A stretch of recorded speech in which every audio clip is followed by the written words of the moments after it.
મિત્રો, માફ કરજો, વાત એમ હતી કે હું નાના શહેરમાં હતો જ્યાં શુભચિંતક નામની ફિલ્મના શો ઓછા હતા, એટલે શુક્રવાર અને શનિવારે ફિલ્મ ના જોઈ શક્યો અને આજે એટલે કે રવિવારે ફિલ્મ જોઈ.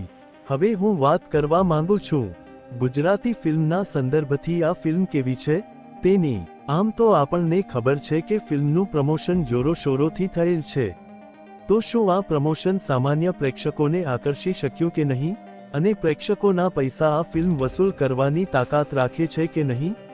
તો હેલો દોસ્તો, ડેનિશ ધ સનેફાઇલ ચેનલમાં આપનું સ્વાગત છે.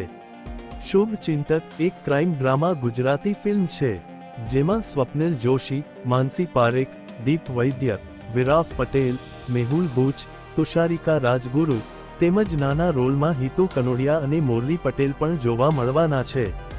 અહીંયા હું ખાસ ધન્યવાદ આપીશ ડિરેક્ટર નિસર્ગ વૈદ્યને, જેમણે ખૂબ સરસ રીતે ડિરેક્શન કર્યું છે.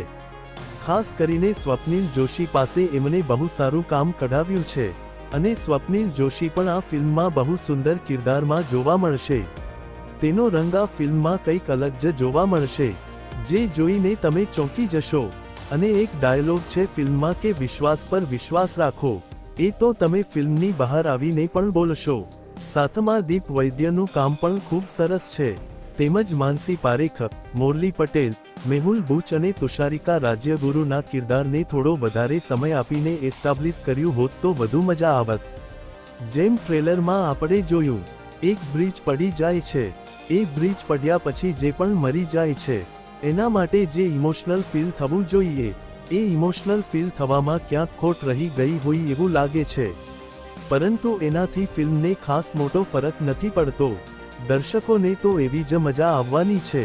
હવે સાથે સાથે વાર્તાની વાત કરીએ તો આ પ્રકારની વાર્તા આપણે હિન્દી મૂવીમાં જોઈ છે કે કોઈ બ્રિજ પડી જાય છે, જેમાં કોઈના સગા મરી જાય છે, સરકાર તરફથી ન્યાય ના મળતા બદલો લેવા માટે પોતે મેદાનમાં આવે છે અને વાર્તા થાય છે શરૂ.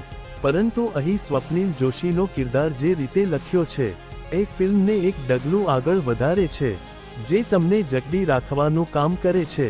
વધુમાં વાત કરીએ તો ફિલ્મનું BGM પણ સારું છે, પરંતુ ગીતો એવરેજ કહી શકાય, કેમ કે પાર્થિવ ગોહિલ સર પ્રોડ્યુસર હોય તો ગીતોની એક્સપેક્ટેશન આપણને વધુ જ હોય.